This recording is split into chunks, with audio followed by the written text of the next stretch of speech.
Não, está tudo aqui. 60 quilos de cocaína.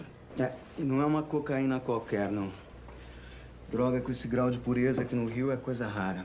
Vocês pegaram um intermediário importante. Gilberto Rodrigues dos Santos, conhecido como Gil, sem passagem na polícia. O problema agora é descobrir para quem ele ia entregar essa droga. Nós já sabemos. Tenente, por favor. Bom, esse aqui é o Jorge Rodrigues dos Santos. Vulgo Jorge Santo ou Jorjão. Ele fornece para toda a zona sul do Rio. Conhecem? Já ouvi falar. Jorge Santo é um dos únicos traficantes independentes do Rio de Janeiro.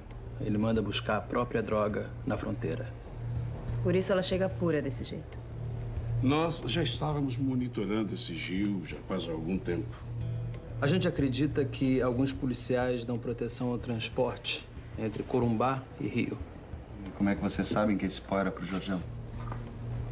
Eles são irmãos.